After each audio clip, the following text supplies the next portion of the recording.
হায় হায় হায় হায়, যদি বুঝে আসে তাইলে বলি, যদি বুঝে আসে। মুসা আলাইহিস সালাম জিজ্ঞাসা করছে, আমার সাথে কথা বলেন, কারোর সাথে বলবেন? তো বলছে, মুসা তুমি কোথায়, আমি কোথায়? আলাইহিস সালাম, কোথায় তুমি? আমি তো পাহাড়ের পদদেশে, আপনি চূড়ায় হবেন। বাইনি ওয়া বাইনাকা হিজাব, তুমি পাহাড়ের পদদেশে আর তুমি ভাবতেছো আমি চূড়ায়। তোমার আর আমার মাঝে বহুত ৭০,০০০ পর্দা, আমি পর্দার ওই পারে, তুমি এই পারে। প্রত্যেক পর্দা কত মোটা? আলফা সানা, ১০০০ বৎসরের রাস্তা। সাতাতি উম্মাতুন, আসবে এক উম্মত যারা আমার সাথে কথা বলবে, আমি এদের সাথে কথা বলবো। ফালা হিজাবা বাইনি ওয়া বাইনাহুম, এদের মাঝে আমার মাঝে কোনো পর্দা থাকবে না। আপনি পর্দা ছাড়া আল্লাহর সাথে কথা বলেন, ৫ ওয়াক্ত নামাজে আল্লাহর সাথে কথা বলেন পর্দা ছাড়া। কার জন্য পাইলেন এটা? কার কারণে পাইলেন? হ্যাঁ, বাংলা একটা প্রবাদ বাক্য আছে, সিন্নি খাইলি মোল্লা চিননি না। ঢাকায়া শব্দ কিন্তু আবার আপনারা রাগ হয়েন না, পুরান ঢাকার শব্দ। সিন্নি খাইলি মোল্লা চিনলি না, নবী চিনলাম না, যার কারণে আল্লাহ বলে আসতেছে উম্মত। সেটা উম্মত কোন উম্মত আবার? বা উম্মত আহমদ, আমার বন্ধুর উম্মত। কখন কথা বলবেন? যখন তারা সেজদায় যাবে। তখন কি করবেন? সেজদায় গেলে ফালা হিজাবা বাইনি ওয়া বাইনাহুম, এদের মাঝে আমার মাঝে কোনো পর্দা থাকবে না, বরং আমার কুদরতি পায়ে মাথা রেখে দেবে। যার কারণে এরকম নামাজ পেলেন। আরে নামাজের জন্য তো ডাকে না, আমি তো অন্যভাবে বলি, নামাজের জন্য তো ডাকে না।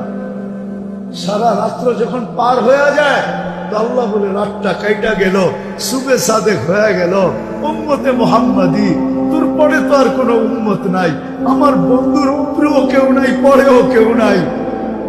তোর পরে তো কোনো উম্মত, আমার বন্ধুর উপরেও কেউ নাই, আর পরেও কেউ নাই। আমার বন্ধুর উপরে তো আমি একা, ঠিক না? হ্যাঁ, সারাটা রাত্র পার হয়ে গেল, একটু আয়না তুলে আমি একটু কথা বলি না? আয়না ফজরে, আয়না একটু কথা বলি না? আবার জোহরে ডাকে, আল্লাহ যেন বুঝাইতে চায় সেই সকালে অন্ধকারে কথা হয়েছে, এখন তো দুপুর হয়ে গেছে, আয়না দুজনে একটু কথা বলি না? আবার আসরে ডাকে, সেই দুপুরে কথা হয়েছে, এখন তো বিকাল হয়ে গেছে, আয় দুজনে একটু কথা কই না? আবার মাগরিবে ডাকে, সেই বিকালে কথা হয়েছে, এখন তো রাত্র হয়ে গেছে, চল না দুইজনে মিললে একটু কথা বলি না? বলবেন এশারের সময় আল্লাহ ডাকে, একটু পরে তো ঘুমায়া যাবি, সকালে উঠাইলে না উঠবি, নাইলে তো আর কোনোদিন উঠা হবে না, চল না দুইজনে কথা কই, তুই ঘুমাস না, আমার লোকে কথা কই, ঘুমাস না, যাতে উঠা গেলেও আমি বলতে পারি এই তো আমার সাথে কথা বললো, নিয়ে আসলো, একটু আগেই তো আমার লোকে কথা বললো। কি মাঝে মাঝে বলেন না, পাড়া প্রতিবেশী বন্ধু বান্ধব ফোনে কথা হইলো, একটু পরে খবর আসছে আব্বা নাই। হ্যাঁ, তা আপনি প্রথম কি বলেন? আরে একটু আগেই তো আমার ফোনে কথা হইলো।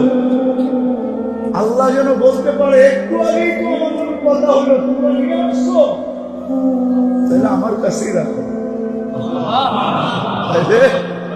তাইলে আমার কাছেই রাখো। যে রসুলের কারণে এটা পাইলেন, ওই রসুলের রাজ কতটুকু রাখলাম, ইজ্জত কতটুকু।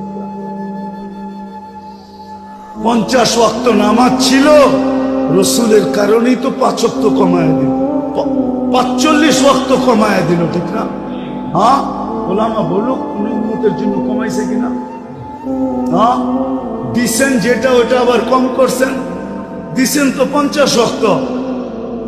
হ্যাঁ, যে রসুলের কারণে, আর যেই নবী ৯ বার যায়া, যেই রাসূলুল্লাহ সাল্লাল্লাহু আলাইহি ওয়াসাল্লাম ৯ বার যায়া পাশে নিয়ে আসলো, ওনার জন্য কি করলেন? সোয়াব তো কমাইলেন না। সোয়াব কয়ক তো কত? একটু কম।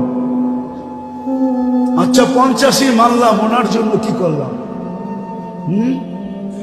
50 দিয়েও তো আবার আল্লাহ ভাবছেন বন্ধুর উম্মত যদি আঙ্গুল উঠায় যে আপনি বন্ধু 5 করমু 50 দিব, এত কম দিব, তো আল্লাহ কানে কানে বলে দিছে বন্ধু জামাতের সাথে পড়তে বলেন, 1 ওয়াক্ত 270 ওয়াক্তের সওয়াব দিব। কয় ওয়াক্ত? 200। মক্কায় যায় পড়তে বললেন 1 ওয়াক্ত, মদিনায় যায় পড়তে বললেন 1 ওয়াক্ত। হায় হায়, যার জন্য এটা পাইলেন তার জন্য কি করলেন?